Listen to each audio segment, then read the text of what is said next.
Bem, hoje iniciaremos a nossa aula de pré-cálculo, a continuação de noções de trigonometria e funções trigonométricas. Falaremos um pouco da função inversa, bem como a função arcosseno, arco-cosseno, arco-tangente, arco-secante, arco cotangente e arco-cossecante. Bem, a função inversa, o que é uma função inversa, né? A função inversa, ou invertível também pode ser chamado, é um tipo de função bijetora, ou seja, ela é sobjetora e injetora ao mesmo tempo.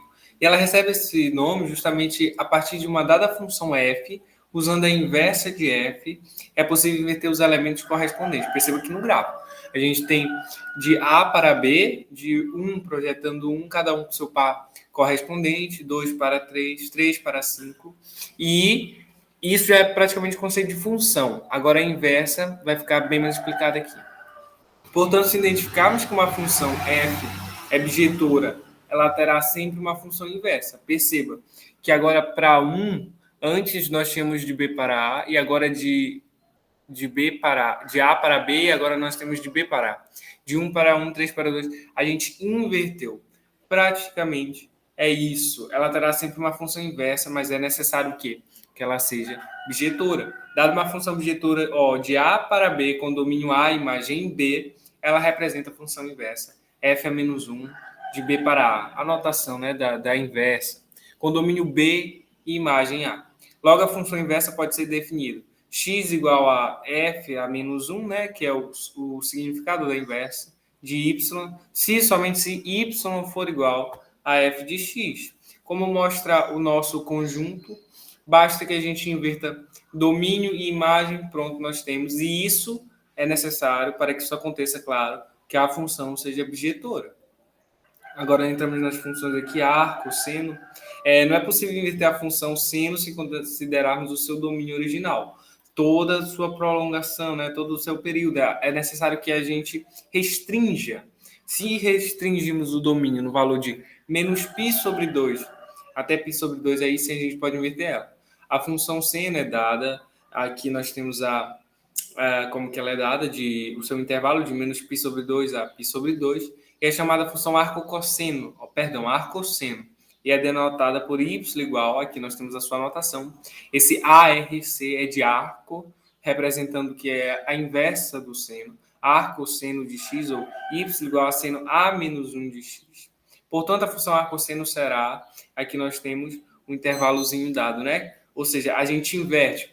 Perceba que a função seno é dada no limite de π sobre 2, a sua restrição, o seu domínio imagem, né? De π sobre 2, menos π sobre 2 a π sobre 2, a de menos 1 a 1. Agora, o que a gente faz? A gente inverte domínio e imagem. Perceba que agora nós temos a nossa inversa, ou seja, a nossa arcosseno. Isso porque a função é bijetora. Para a função cosseno se dará o mesmo. Nós precisamos, da mesma forma, restringir o domínio da função cosseno ao intervalo de 0 a π e podemos invertê-la. Então, a inversa da função... Aqui, primeiro, nós temos a função cosseno normal de 0 a π, de menos 1 a 1. É chamada função arco-cosseno e é denotada por... Aqui a anotação, que é dada, ela é chamada de arco-cosseno de x ou y, que é igual a cosseno a menos 1. Para a função inversa, nós temos que essa será justamente o inverso. A gente precisa trocar o domínio com a imagem, como a gente tinha visto agora há pouco lá no conjuntinho das nossas correspondências. Então, será agora de menos 1 a 1, isso no eixo x, perceba, para y, agora de 0 a π. Aí nós temos a nossa função inversa, como mostrado no gráfico. O mesmo vai se seguir para todas as outras funções. Praticamente é isso. A gente pega domínio, imagem, invertemos, temos a nossa função inversa, sendo essa a bijetora. A função arcotangente nós restringimos o domínio da função tangente ao intervalo aberto, de menos π sobre 2 a π sobre 2, e aí então a gente vai poder inverter ela. Nós temos aqui que da tangente mesmo, o seu intervalo é de menos π sobre 2 a π sobre 2, todos os reais. A imagem, né? E é chamada função arcotangente, e é denotada por... Aí nós temos a sua anotação. Arcotangente de x, ou y a tangente menos 1 de x. Aí nós temos agora a notação que já para a sua inversa, ou seja, o arco tangente, que é o quê? F a menos 1. Agora a gente já inverte. Perceba que é todos os reais e menos π sobre 2 é π sobre 2. Inverter a imagem do domínio. Só trocar. Nós temos, então, o nosso gráfico da função arcotangente, a inversa da função tangente. Para a função arco-cotangente, restringindo o domínio da função cotangente ao intervalo aberto, podemos invertê-la. Então, nós temos o quê? Que a cotangente, nós temos de 0 a π, o quê? Com uns reais. É chamada a função arcotangente, é denotada, mais de novo a notação, que é o arc, esse arc sendo a notação de arco. Então, logo em seguida a gente coloca o nomezinho da seno, cosseno, da função, né? No caso, tangente, cotangente, então será arc cotangente de x, ou y, que vai ser igual a cotangente a menos 1 de x. Já se invertermos o domínio imagem, então nós temos agora todos os reais e 0 e π como imagem, domínio, imagem, né? Porque vamos inverter. Daí nós temos a nossa notação arcotangente de x e cotangente a menos 1 de x. Aqui o nosso gráfico da função, da nossa funçãozinha inversa, a função trigonométrica inversa. Agora nós temos para o arco secante. Restringindo o domínio da função secante ao conjunto de 0 a π, aí o que a gente precisa fazer aqui? A gente precisa excluir, porque de 0 a π contém π sobre 2. Só que o que acontece em π sobre 2? Ele zera. Então a gente precisa excluir exatamente esse ponto. Então tiramos esse π sobre 2, aí sim agora a gente vai poder inverter.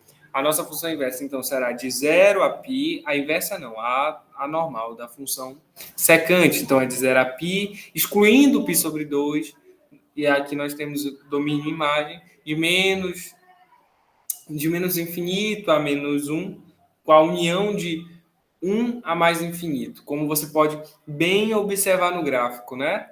Então, é chamada a função arco-secante, é denotada por, aqui a notaçãozinha, arco-secante de x, ou y igual a secante a menos 1 de x. Portanto, a função arco-secante será, perceba que a gente só troca domínio com imagem.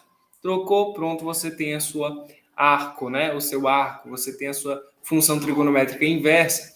Agora, nós temos do menos infinito a menos 1, união de 1 a mais infinito, com o 0 π, excluindo o nosso π sobre 2. Aqui a anotação, então nós temos f a menos 1 de x é igual a arco-secante de x, arco-sec, né, de x, que é igual a secante a menos 1 de x.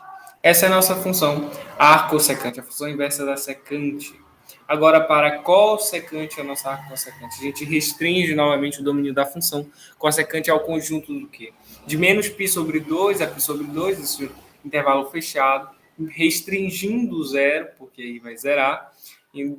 Então, a gente pode inverter se adotarmos essa correspondência, né? Nós temos para o cossecante o quê? O intervalo fechado de menos π sobre 2 a π sobre 2, restringindo o zero, retirando o zero desse conjunto, com menos infinito a menos 1, união 1 a mais infinito.